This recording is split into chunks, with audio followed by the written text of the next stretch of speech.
সম্প্রতি বিজ্ঞানীরা দাবি করেছে খুব শীঘ্রই সূর্য পশ্চিম দিক থেকে ওঠা শুরু করবে। তাহলে কি আমরা কিয়ামতের দ্বারপ্রান্তে রয়েছি? যে কোনো সময় উল্টে যাবে পৃথিবীর চৌম্বক মেরু, আর মেরু উল্টে গেলে উল্টে যাবে দিকও।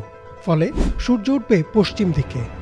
সূর্য পশ্চিম দিক থেকে ওঠার আশঙ্কা করছেন অনেক বিজ্ঞানীরা। প্রথমত অনেক সময় আমাদের দেশে এই জাতীয় রিপোর্টগুলোতে বলা হয় এক জিনিস, আর রিপোর্টে উপস্থাপন করা হয় এটাকে আরো ফুলিয়ে ফাঁপিয়ে দর্শক বা ভিউয়ার্স টানার জন্য আকর্ষণীয় করে চমকপ্রদ করে সেটাকে উপস্থাপন করা হয়। বাস্তবতা আসলে এই টাইপের না, এরকম হয় অনেক সময়। এখানে রিয়েল ঘটনা কি সেটা আমি জানি না, যদি ধরেও নেই যে রিপোর্ট যেভাবে করেছে সেভাবে রিপোর্টটা আমি দেখেছি।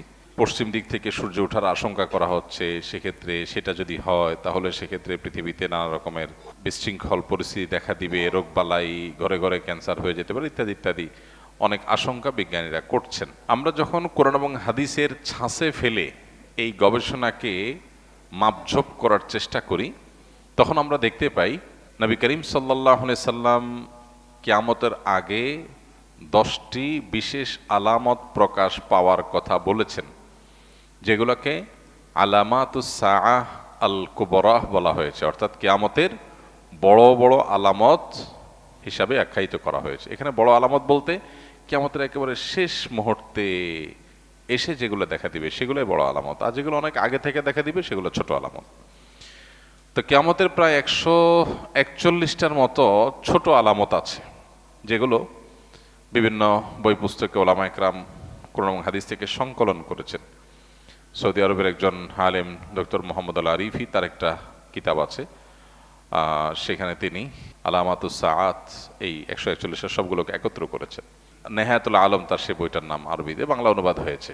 তো সেই কিয়ামতের আলামতের বইয়ে তিনি 141টা ছোট আলামত উল্লেখ করেছেন, যার বেশিরভাগই পৃথিবীতে ঘটে গেছে, যেগুলো নবী সাল্লাল্লাহু আলাইহি ওয়াসাল্লাম ভবিষ্যদ্বাণী করেছেন ঘটবে ঘটবে ঘটবে, কিন্তু ঘটে গেছে। আর কিছু আছে এখনো ঘটেনি। আর 10টা আলামত যেগুলো ঘটবে কিয়ামতের ঠিক আগ মুহূর্তে, তার মধ্যে থেকে একটা হলো পশ্চিম দিক থেকে সূর্য উদিত হবে। পশ্চিম দিক থেকে সূর্য উদিত হওয়ার এই আলামতটি দেখা দিবে কিয়ামতের আগের সব ছোট বড় আলামত প্রকাশের পরে। এরপর আর কিছু থাকবে না। পশ্চিম দিকে যখন আপনার সূর্য উদিত হবে, তখন কেউ আর তওবা করে আল্লাহর পথে ফিরে আসলেও সেটা অ্যাকসেপ্টেবল হবে না, সেটা অ্যাকসেপ্টেড হবে না, এবং তারপরেই শুরু হবে মহাপ্রলয়, শেষ। এই যে তার আগে একটা দীর্ঘ রাত থাকবে, বিভিন্ন বিশুদ্ধ হাদিস দ্বারা, কোরআনের বিভিন্ন ভাষ্য দ্বারা কিয়ামতের পূর্বে যা যা ঘটবে সেগুলো প্রমাণিত। সেই আলোকে আমরা বলতে পারি, যেহেতু কিয়ামতের ওই যে আলামতগুলো এখনো দেখা দেয়নি, ইমাম মাহদির আবির্ভাব, ঈসা আলাইহিস সালামের আবির্ভাব, দাজ্জালের সাথে সংগ্রাম, ইয়াজুজ মাজুজের সাথে সংগ্রাম, আরো বহু বিষয় রয়েছে যেগুলো কিয়ামতের আগে ঘটবে। সর্বশেষ আলামত হবে এটি। তো সেই ছাঁচের সাথে আমরা মিলাইলে দেখি যে এটা যদি ঘটেও, বিজ্ঞানীদের এই গবেষণা যদি সত্যও হয়, তাহলে কিয়ামতের আগে যে পশ্চিম দিকে সূর্য উদয় হওয়ার কথা হাদিসে বলা হয়েছে, এটি সেটা নিশ্চয়ই না। অর্থাৎ এরপরেও পৃথিবী টিকবে। এই পশ্চিম দিকে সূর্য উদিত হওয়ার পর পৃথিবী ধ্বংস হয়ে যাবে, এটা কোনোদিনই হবে না, যতক্ষণ পর্যন্ত হাদিসে ওই সমস্ত আলামতগুলো প্রকাশ না পাবে যেগুলোর পরে হাদিসে সতর্ক করা হয়েছে, ভবিষ্যদ্বাণী করা হয়েছে। এর আগে আপনারা দেখেছেন বিভিন্ন সময় বিজ্ঞানীরা গবেষণা বলেছেন, বিভিন্ন আপনার নক্ষত্র তাদের যে কক্ষপথে তাদের যে বিচরণ হয়ে থাকে, আল্লাহ সুবহানাহু ওয়া তাআলা কোরআনে কারীমে যে বলেছেন যে ওয়াশ-শামসু তাজরি লিমুস্তাকাররিন লাহা যালিকা তাকদীরুল আজিল আলীম ওয়াল কামারু কদ্দারনাহা মানাজিলা। এই যে সৌরজগতে বিভিন্ন গ্রহ নক্ষত্র, আল্লাহর বিভিন্ন বড় বড় যে আপনার তারকারাজি রয়েছে, সৃষ্টি রয়েছে, এগুলো তাদের নির্দিষ্ট কক্ষপথে বিচরণ করে, আল্লাহ তাআলা এটা বলেছেন। তো এই যে বিচরণ করবার কথা বলা হয়েছে কোরআনে, সেখানে কোনোটি বিভিন্ন সময় আপনারা শুনেছেন বিজ্ঞানীরা বলেছেন বিভিন্ন সময় যে কোনো একটা নক্ষত্র আরেকটা নক্ষত্রের সাথে সংঘর্ষ হওয়ার সম্ভাবনা আছে, তাতে পৃথিবী শেষ হয়ে যাবে।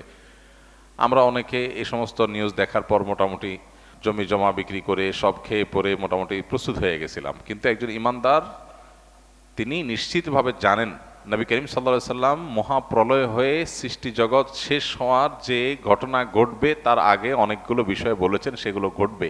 তার অনেক কিছু এখনো ঘটে নাই, সো আমরা সেটার জন্য অপেক্ষায় আছি। ওইটার আগে কখনো এটা হবে না। যদি এরকম সংঘর্ষ হয়ও, পৃথিবী যদি ক্ষতিগ্রস্ত হয়ও তো আবার পৃথিবী আবার জেগে উঠবে, এটা ফাইনাল সেই ক্ষতিগ্রস্ত হওয়া নয় যেটি হাদিসে বলা হয়েছে। সো এই পশ্চিম দিকে যদি সূর্য উদিত হওয়ার ঘটনা কোনোভাবে আংশিকভাবেও যদি এটি সত্য বাস্তবায়িত হয়ও, তারপরেও সেটি সেই পশ্চিম দিকে সূর্য উদিত হওয়া নয় যেটার মাধ্যমে সব ধ্বংস হয়ে যাবে। বরং বিজ্ঞানীদের এই সমস্ত গবেষণার মাধ্যমে একজন ঈমানদারের এই ঈমানটা আরও বৃদ্ধি পায় যে নবী করিম সাল্লা সাল্লাম বা কোরআনে কারিমে যে আপনার ভবিষ্যৎবাণী করা হয়েছে এটা ঘটবে ওইটা ঘটবে, তার কিছু কিছু আছে মানুষ কোনোভাবে বিশ্বাস করতে পারতো না, এক সময় অবিশ্বাস্য ছিল কিভাবে এটা হবে। বিজ্ঞানীরা গবেষণা করে বিভিন্ন বৈজ্ঞানিক থিওরি দিয়ে সেটাকে তারা প্রমাণ করছেন কিভাবে এটা পসিবল, কিভাবে এটা সম্ভব। তাহলে যেটা আমাদের কাছে অসম্ভব মনে হতো, অনেকের কাছে অযৌক্তিক মনে হতো, অনেকের কাছে ইলজিক্যাল মনে হতো, বৈজ্ঞানিকদের গবেষণার মাধ্যমে সেটার সম্ভাব্যতা প্রমাণিত হওয়াটা এটা আমাদের ঈমানকে বাড়িয়ে দেয় যে আল্লাহ এবং তার রাসূল সাল্লাল্লাহু আলাইহি সাল্লাম যা বলেছেন আমাদের বুঝে আসতো না এটা কিভাবে হবে, কিন্তু দেখলাম যে পরে বিজ্ঞানীরা বিভিন্ন গবেষণা দ্বারা এটা সম্ভাব্যতা প্রমাণ করেছেন। তখন আমরা আমাদের ঈমানকে আরো বৃদ্ধি করি, আরো শানিত করি যে আলহামদুলিল্লাহ আমরা না বুঝেও ঈমান আনি। কিন্তু আমার না বুঝে ঈমান আনার মানে এই না যে আমি যে বিষয়ের প্রতি ঈমান এনেছি এটা ইলজিক্যাল, লজিকটা আমার জানা নাই, পরে আবিষ্কার হয়েছে, কিন্তু আল্লাহ যা বলেছেন তার চেয়ে বড় কোনো লজিক হতে পারে না, সেটা আমার এখন বুঝে আসুক আর না আসুক। এখান থেকে বড় ঈমান আরো আমাদের বৃদ্ধি হয়। তবে এটা সেই ঘটনা অবশ্যই না যেটি হাদিসে বলা হয়েছে, কারণ তার আগে আর অনেক কিছু ঘটার কথা বলা হয়েছে। আসুন্নাহ ফাউন্ডেশন, উম্মার স্বার্থে সুন্নাহর সাথে।